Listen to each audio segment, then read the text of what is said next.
Slav, rojbaşi var baş hevamno. Beri ku ez bikem weşanê piştî nîvrê min li YouTube'a rojnamevanekî Tirk temaşe dikir. Ez hinek şaş mam. Hinek jî wisa berxwe ketim ya rastî. Tam 12,000 insana lê bawekê zindî temaşe dikir. Hêjmara temaşevanên wê wî yani 100,000 derbas dikin rojane, digihîjin 200-300,000 carna diçin nîv milyonî. Ev rewşa em tê de ne eleqeyî bi dewletbûnê ya bêdewletbûnê tune ye. Milletê me jî dikare li rojnamevanê xwe temaşeke, bişopîne, qîmetê bide xibatên wan.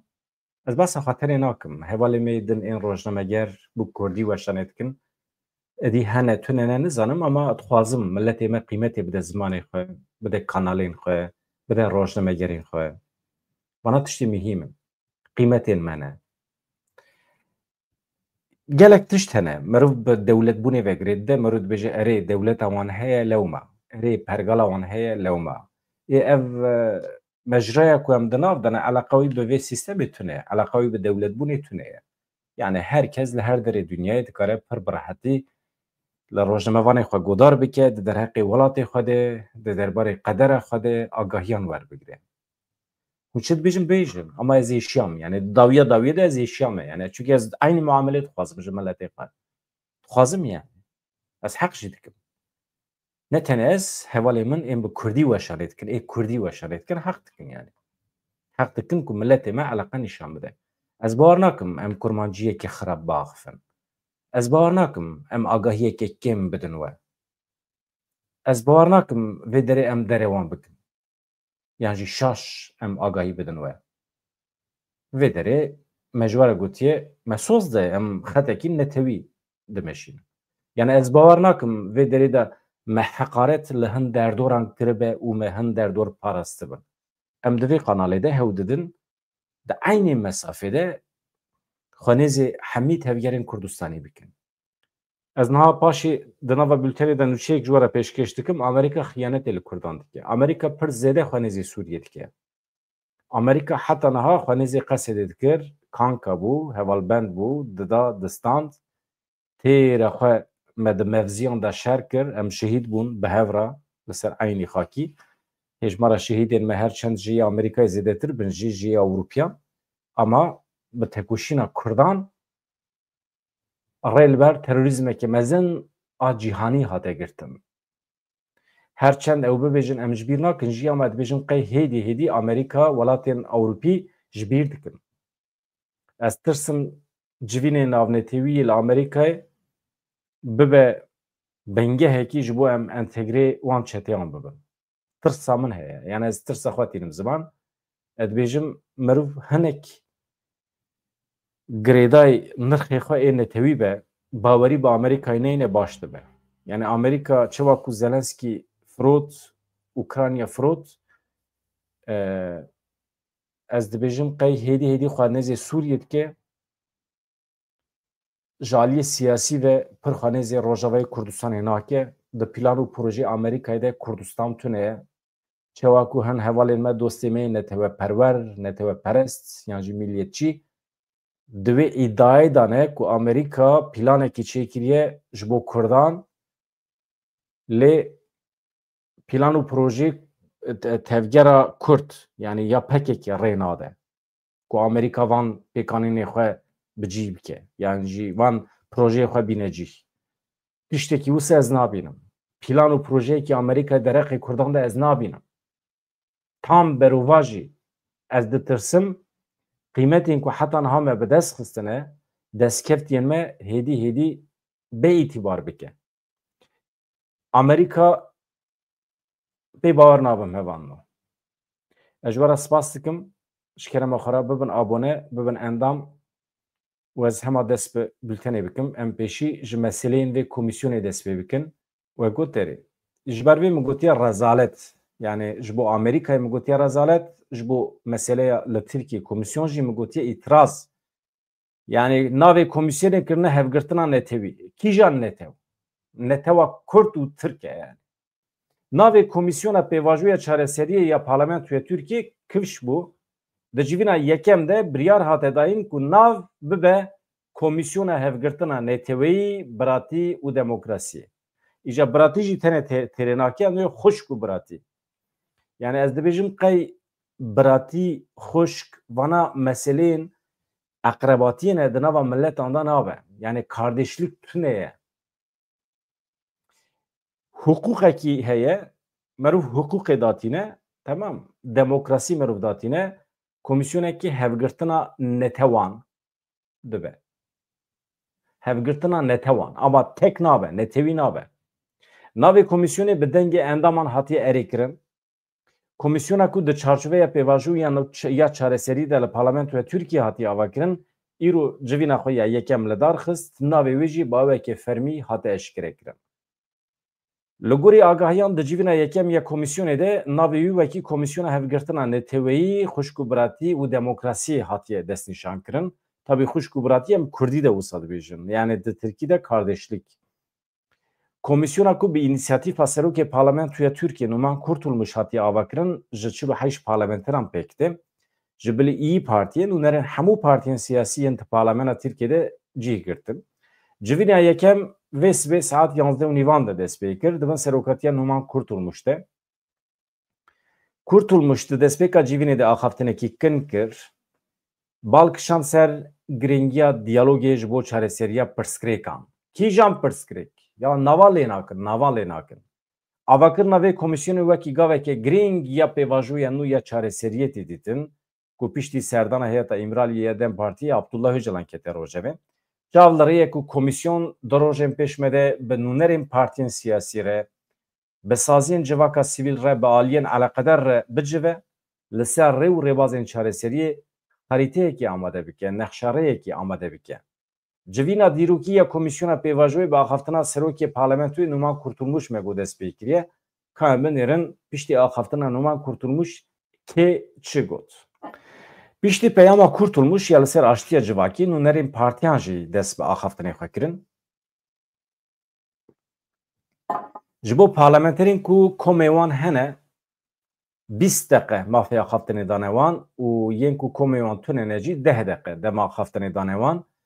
Alîkarê Serokê Giştî MHP Fethi Yıldız peyam da ku pêwîstî bi têgihiştin bi mantiqekî siyasî heye ku partî hebûdû wekî dijmin nebînin. Maşallah pêşketina MHP binêrin. Pir xweş e.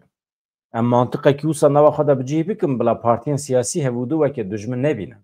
Derfeteke mezin di destê me de heye ku em belaya terorê bavêjin ser sergoyê dîrokê vê derfetê pûç nekin. Belaya terora ku ew behs dike Kurdin, belaya terora ku em behs dikin hebûna artêşa Tirkiye li Kurdistanê ye. Terorîzma ku dewleta Tirkiye li Kurdistanê pêk tîne ji bo me terorîzma herî mezin e. Zarokên Kurdan terorîzmê pêk nayînin hevanda. Yani vê hişmendiyê ji nava xwe derxin. Em xwe fêrî gotina terorê nekin. Terora ku Kurd nas dikin hebûna askerên Tirk ê li Kurdistanê ye. Dema li derya dixin dişkînin dikeve hundir, dema bu wesayîtê xwe ser erebeya bi zarokê xwe me ve derbas dibin, dema ku zarokê me qetil dikin, deva dabêjin ser bajarên me diçin dikevin dolaban, kirasên jinê me, xuşkê me derdixin, nîşan didin, terorîzma herî mezin ew e. Yani wextê ku behsa terorîzmê tê kirin, ew tê bîra me.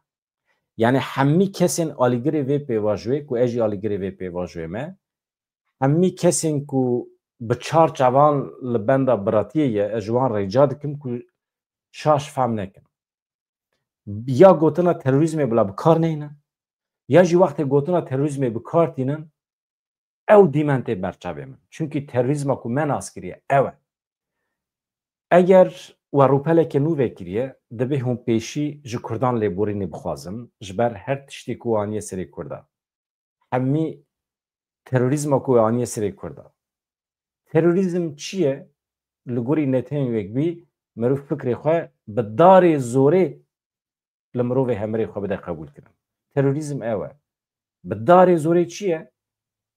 Tu deriyê wan, mala wan dişewitînî, deriyê wan dişkînî dikevî malê wan. Heqaret li jin û zaran dikî, li ixtiyaran dikî. Bi darê zorê tu fikra xwe a netewekperestî li ser Kurdan ferz dikî, ev terorîzm e. Fethi Yıldız rast bêjî Fethi Yıldız Efendi evaya serokê alîkarê serokê giştî yê MHP'ye yani Devlet Bahçeli'ye eger bimre Fethi Yıldız qaşo dikeve şûnawî yani pêwîstî bi mantiqeke siyasî heye ku partî hevûdir weke dijmin nebînin derfetekî mezin di destê me de heye ku em belaya terorê bavêjin ser sergoyê dîrokê derfetê pûç nekin dibêje. Bülent Kaya Axifiye serokê Koma Partiya Rêya Nû em bawer dikin ku derketina ji aloziyan yani ji pevçûnê ji tundiyê ji nîqaşkirina mijarên li ser zemîna diyalog û danûstandinê ji bo welatê me gelekî giring û bi qîmet e. Baş e. Bülent Kaya spasiya Devlet Bahçeli dike, spasiya Serokkomarê Tirkiye Recep Tayyip Erdoğan dike, spasiya hemû partiyên siyasî dike ku piştgirî dane vê pêvajoyê ama spasiya Abdullah Öcalan nake.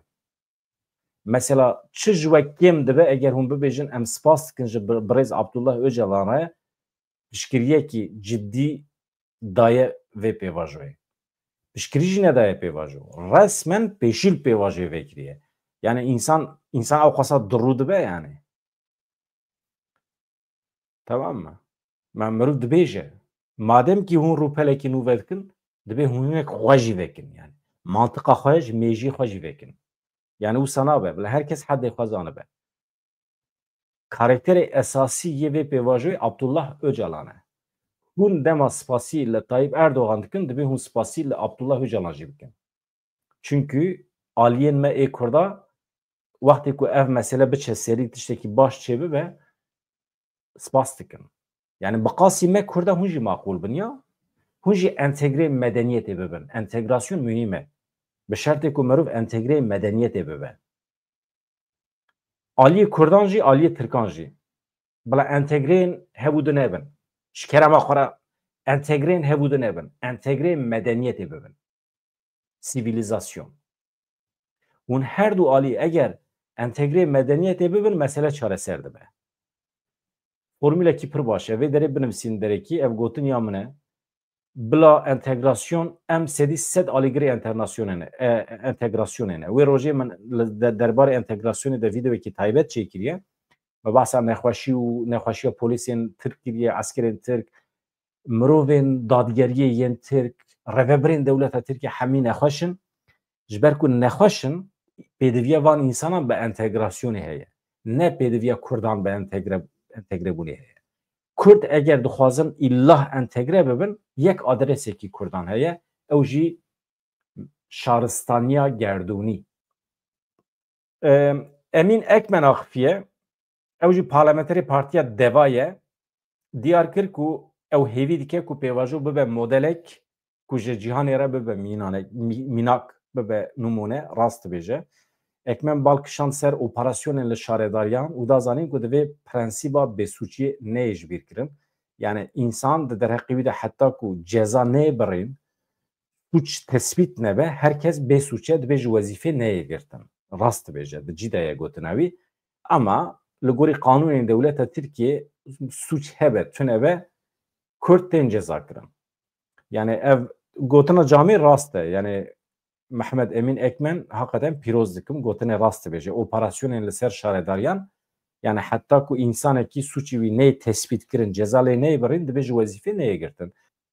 Ekmen anî ziman ku divê sedemên bingehîn engelên pirsgirêkan ji holê bêne rakirin, em nikarin bi qalib qebûlkirin retorîka doh vê pêvajoyê bimeşînin, aynen rast dibêje.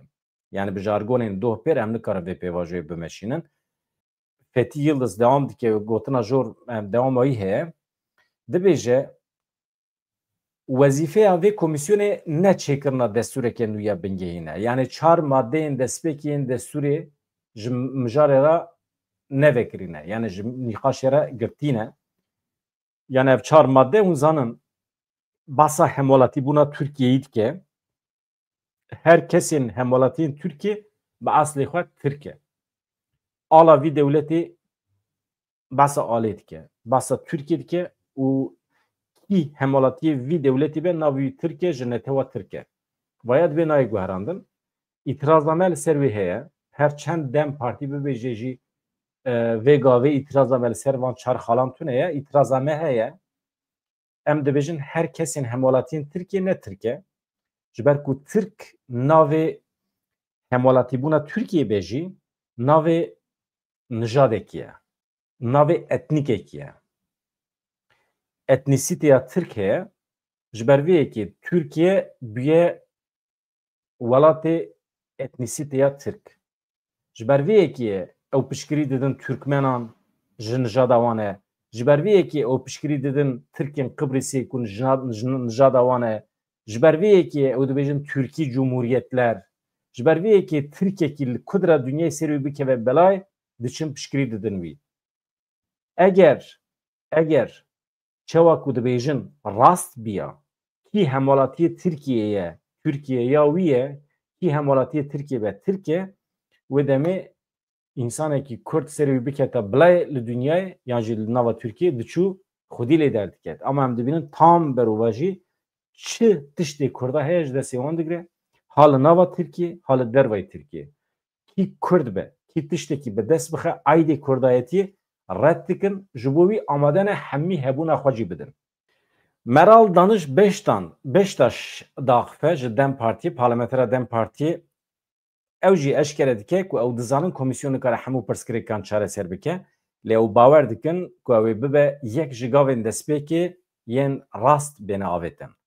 Beştaşê bi bîr xist ku biryarên Dadgeha Mafê Mirovan ya Ewropayê û her wiha Dadgeha Destûrî nayne bi cîhanîn navên Figen Yüksekdağ, Can Atalay, Selahattin Demirtaş, Osman Kavala anî zimên xwest ku komîsyon di vî warî de înîsyatîfê bigire ji bo serbestiya wan gavan bavêje. Meral Danış Beştaş behsa mafê hêviyê jî kir ji bo Abdullah Öcalan. Got bi cîhanîna mafê hêviyê di heman demê de pêwîstiyekê bi cîhanîna hukûqê ye. Yani li gorî hukûqê em mecbûrin mafê hêviyê bînin cih, yani Abdullah Öcalan serbest were berdan. Parlamentera Dem Partiyê her wiha diyar kir ew amade ne bibin perçiyekî aktif evê pêvajoyê da ku edalet were bi cîhanê. Niha di derbarê pêvajoyê de, di derbarê vê avabûna komîsyonê de hevanno min şîroveya xwe ya pêwîst beriya bername çêkir. Yani ez navê komîsyonê dixwazim pirnetew be, ne tenê netewî, yek netewekî na, hevgirtina neteweyî be. Evaya biratî jî, xuşk û biratî jî ez rast nabînim. Di nava milletan de xuşk û biratî çê nabe, dibe maf bi qanûnî were garantî kirin. Êdî xuşkin biran e ew meseleyekî din e. Yani sirf war bi gotinan xuşk û biran e û her tişt ji birayê mezin ra nerast e. Ez qanûnên xuşk û biratiyê tim red dikim. Çünkü di navbera xuşk û birayan da tim şer û pevçûn heye. Li ser her tiştî şer heye. Hele di civaka me Kurdan de em li hev nakin zû bi zû. Yani zor tadayî li birayên piçûk, li xuşkên piçûk tê kirin. Yan jî zor tadayî li xuşk zêdetir tê kirin. Ji ber vê em pergala xuşk û biratiyê red dikin. Em dibêjin bila qanûna wekhev hebe. Mesela hevgirtina netewî û wekhevî.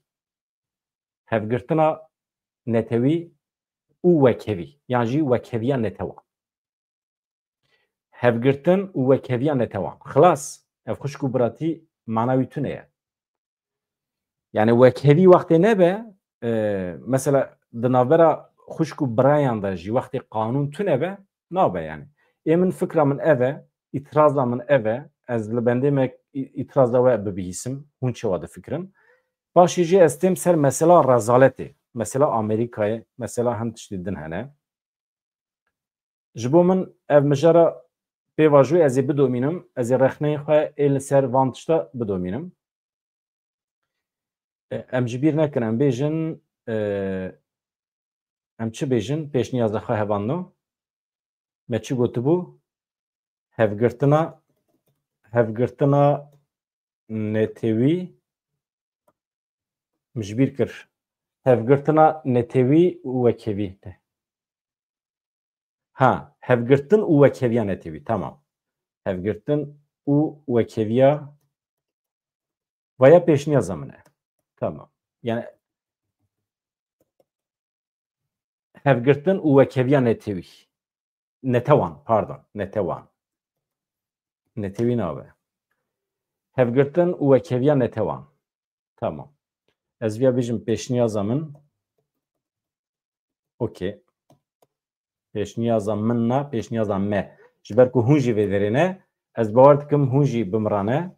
Pêşniyaza me hevgirtin û wekeviya netewan. Em via çima mühim e? Em via dayîne ser ekranê bila bikeve qeyda. Yani mühim e. Yani bila hebe. Hevanno li parêzgeha Helepçê gule li sê ciwana hate reşandin têtine. Du kes hatin kuştin, kesekî birîndar bû. Qurbanî ji bo nexweşxaneya Lezgîn ya Helepçê hatin veguhestin. Bûyer vê sibê saet derdora sisiyan li taxa Fermanbaran ya Helepçê pêk hat. Di derbarê bûyerê de du sûjbar hatine desteserkirin, binçavkirin. Bûyer li ber deriyê mala wan ciwanan çêbiye. Ew dema li ber deriyê mala xwe rûniştine hatine kuştin. Daha sisiyê şevê vedî diz bûne çi em nizanin. Hevanno niha berê ku ez basa van hevdîtinên Amerîka û Şamê bikim binêrin. Hunermenda Sûriye Diyala Elwadî ew biye qurbanî hatiye kuştin. Ez dixwazim fotoğrafê wê nîşanê we bidim. Hunermenda Sûriye Diyala Elwadî li Şamê hat kuştin. Jaliyekî ve jaliyê kesê nenesvek. Ji xwe re dibêjin diz. Dikevin mala canikê mal û milkê wî talan dikin, çi heye dest hatine serê, wê jî dikujin, direvin ji holê wan da dibin. Sebeb çi ye? Yani ew terorîstên HTŞ ku sibê hetayê varê li hunermenda digerin, li dawata digerin, ka kî Kurdî diaxife, ka kî çi dibêje, ew xwasa çavê wan vekiriye, naçin van diza nagirin, pêşî li van diza nagirin. Ez behsa valahiya otorîtê wisa bas dikim yani. Yani ew kesên diz tên dest hatînin ser pere û zêrên wê li mala wê, paşê jî wê dixeniqînin ji wê derê dûr dikevin. Di civakê de hunermend însanên bijarte ne. Zû bi zû nayîne nava jiyanê, nayîn nava civaka. Eger di nava derdora we, nava civaka we de hunermend hebin jî heskin. Çünkü ev insanên pir nadîr têne dünyayê ji wan in. Mesela şivan perwerekî din carekî din nayê dünyayê, ne mümkün e. Ne mümkün e. Nayê. Carekî tê we qîmeta wî zanî we ne zanî xatir ji we dixwaze ji vê dünyayê diçe. Yani hûn biçin çi dikin bikin, jêra bidin xebera tê û diçe. Şakir û hat û çû. Hûn keseyetiyê wî diacîbînin, neacîbînin, xema kesekî ne. İnsanekî tê destê xwe de bingoyê xweş xwe re strana dibêje, şîran dinivîsîne, helbesta dixwîne, emrê xwe tijî dike, heftê sal be, 8 sal be, 40 sal be. Yılmaz Güney heftê û Yılmaz Güney 47 salî bû. Ahmet Kaya 47 salî bû. Tê we qîmet dayê we nedayê xatir ji we dixwaze lê dixe diçe. Ji ber vê yekî qeniqe nebe ê di destê xwe de qîmetê nîşan bidinê. Ji wan hes bikin. İnsanê hêjan e, bijarte ne. Ew mesaj e tê nava we. Yani bi şiklekî cureyekî weke pêxemberan e. Yani peyamberin, peyam, mesaj tîne ji we re. Çünkü vana ew marîfetê wanê hunerî peyameke îlahî ye tê ji we re. Bi dengê xwe eger bikaribe hitabê dilê te bike, bizanibe ku mesajeke îlahî ye. Çünkü hitabê dilê te dike. Niha tişta sêyem ku îro ez ê şandim, şandeyê Amerîkayê çûye serdana Şamê. Tamam bila here, ne mesele ye. Konsolosxaneya wan jî heye li wê derê, sefareta wan jî heye, bila here. Ama ev şandeyê Amerîkayê bi berpirsên hikûmeta veguhêz a Sûriyê re li hev dicive hin pirsên ecêb ji wan dikin. Plan û projeyên ecêb nava xwe de çê dikin. Qaşo him welatiyên Amerîkî yê wenda hene û tên qaşo pirsa wan dikin. Hemî dere we. Yani welatiyên Amerîkî yên wenda hûn tên ji HTŞ dipirsin. Heta niha ev belkî deh mehe tekîliya we bi hev re heye û nehatiye hişê we hûn bipirsin hûn îro hatine dipirsin. Bi min mantiqî naye. Di nava îşa da îş heye hevanla. Şandeyê Amerîkî ji aliyê Nicholas Granger, yani Granger, çawa tê telaffuz kirin, Nicholas Granger, her wiha rêveberê platforma herêmî ya Sûriyê ve hate birêvebirin. Balyozxaneya Amerîkî li Şamê bi rêya platforma X'ê eşkere kir Nîqaş li ser çi hatiye kirin di van hevdîtinan de? Nûçeyekê piçûkê hatiye belavkirin ama ji bo min nûçeyekî pir mezin e. Binêrin. Reformên darayî, derfetên aborî. Reformên darayî çi ye? Yani di nava Sûriyê de jinûva geşkirina ekonomiyê. Derfetên aborî yani pere ji derve çiqastê çawa tê sîstema banka çawa jinûva saz dibe ev dayîn û stendinên navnetewî rêyên qanûnî hemî bi şamêra nîqaş dike. Çima zor em diçe? Çünkü di nav de rêveberiya xweser tune ye. Ji sê paran parekî temamê Sûriyê belkî jî nîvê Sûriyê ji ber ku qismekî çol e nîvê Sûriyê di destê Qesedê de ye, di destê rêveberiya xweser de ye ama bê rêveberiya xweser radibin meseleyên ekonomîk ê Sûriyê nîqaş dikin û biryaran didin. Vaya zor em diçe. Ez birada puştî dibînim. Qeseqetiyekê dibînim. Derfetên aborî mesela misogerkirina gihîştina alîkariyên mirovî. Tamam, ew normal e. Alîkariyên mirovî çi ye? Li derekî şewatekî çêdibe yan jî komkujiyekî çêdibe. Mirov bikaribe alîkariya mirovî bigîne wan. Yan jî însanên feqîr hene. Berfirekirina hevkariya ewlehiyê. Mesela. Ya Amerîka berfirekirina hevkariya ewlekariyê çi ye? Yani tu bi çeteyan re ew çeteyên ku êrişê Tertûs laskiyê kirine Elewî qetil kirine 5000 Elewî. Ew çeteyên ku êrişê ser Swêda kirine heta îro 505 jinên Swêdayî wendan e. Ew çeteyên ku êriş kirine ser wê derê. Tu behsa kîjan hevkariya ewlehiyê dikî? Hevkariya ewlehiyê çi ye zanîn û temaşevanên ezîz? Yani Amerika û HTŞ Rêveberiya Sûriyê em bi hev re canê we, malê we, milkê we em dixin bin garantiyê. Kes destê xwe nade. Garantiya ewlehî ew e. Mesela ez û we em sibê rabin em biçin Sûriyê can û malê me dibe bin ewlekariyê de ye. Kes ne me digire ne li me dixe. Ev çawa ewlekariyê ku ew hunermenda me hat qetil kirin. Ew çawa ewlekariya we heye hevkariya we ewlekariyê hunermendekî me ji dawetê tê revandin ez newêrim fotoğrafî nîşanê we bidim. Diçin ser û çavî wî kur dikin, jê dikin, piçûk dixînin û zorê lê dikin ku sloganan bavêje ji bo HTŞ û Colanî. Ev e garantiya we. Ji ber vê baweriya min bi Amerîkayê nayê. Heqê Amerîkayê tune hevkariya ewlehiyê çêbike bi HTŞ re. Hem jî berfireh bike. İhtimala jinûva avakirina nûnertiyeke dîplomatîk ya daîmî ya Amerîkayê li Sûriyê. Binêrin. Vana hemî problemin.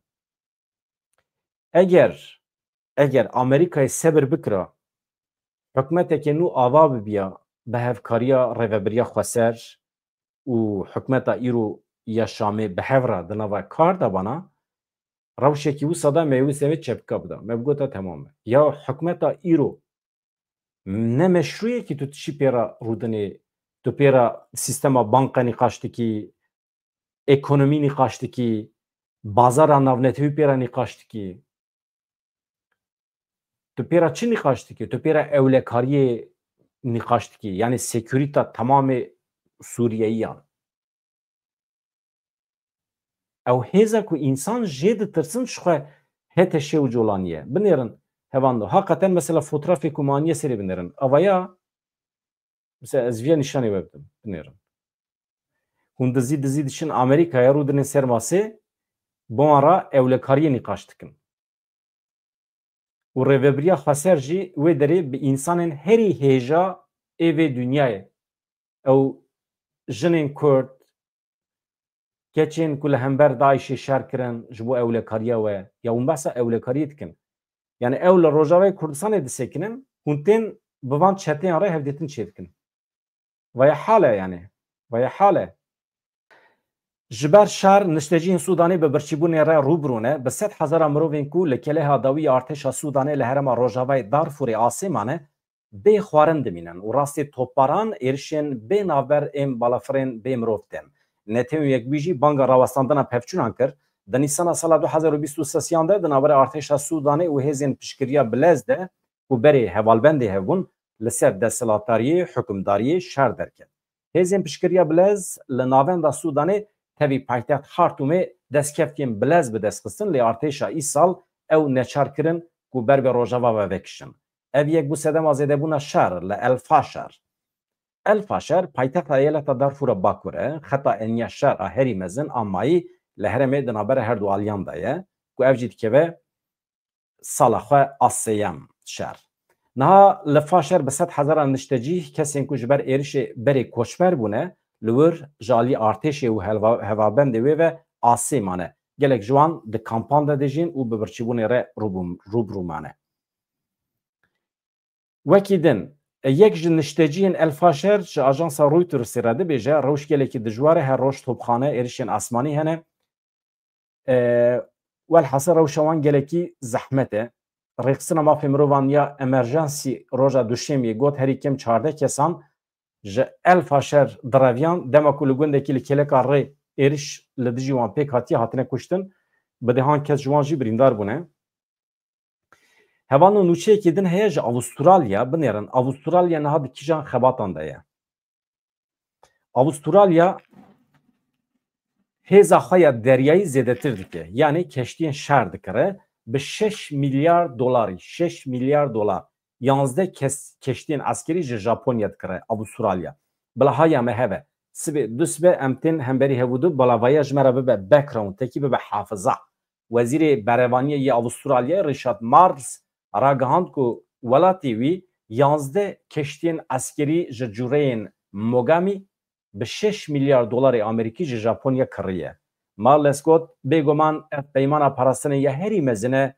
که دنابرا توکیو و کامبرا ده هاتیه کرن و اف کشتی ده سال 2030 ده بین رادس کرن یعنی پروژه خواه یا پشتی 5 سالاجی چه کرنه کشتی پشتی 5 سالا دیگه دستی اوسترالیای جشار جهان یه دویم حتی نها اف پیمانا عسکری یه هری مزنه که ژاپنیا به ولات دن رمورد که او علاوه خواه ین عسکری دفروشه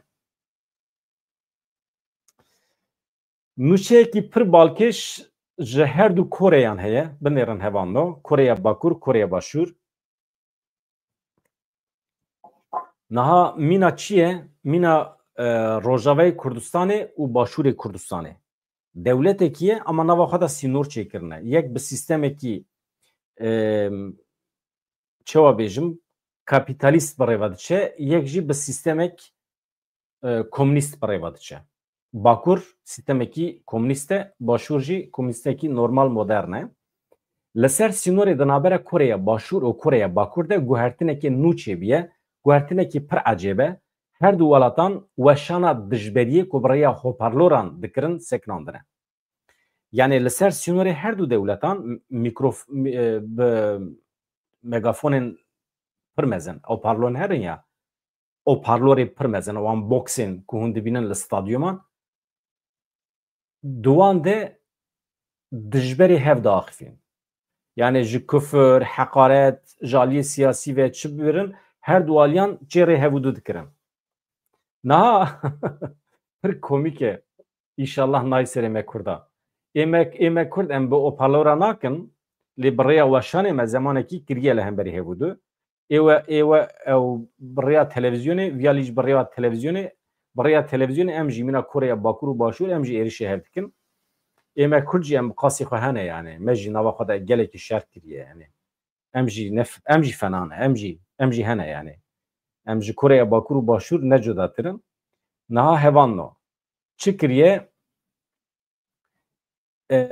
اف کره باکور کره باشور دست بیکریه او پارلور خواه سرسینو راد که کویونگ هو بردف که وزارت پرستن یا کره باشوره جا روشنموان را گود جا ایروپی ده ارتش دست برا کرنا او پارلوران کریه او یک جی با ارمانجا کم کرنا اولوزی با ارمانجا کم کرنا دجبریه دنا و هر دو ولاتان دایه که ایدی نما بوشانا راست لسرسینور برای او پارلوران دجتی هفدکن یعنی ایدی دجبریه هبوده ناکن هزین وان نزدیک و چاودریا لبو تفگره سرسینور دکن حتی نهاجی تو بمپیکرن زیدگاوی جالی کره باکور و ندیتنه Wezareta Yeketiye ya Hikûmeta Kurê Başûr da xuya kirin ku ev bêdengel ser sînor, seknandina dijayetiyê wê rê ber avakirina baweriyê penaber her du welatan de veke.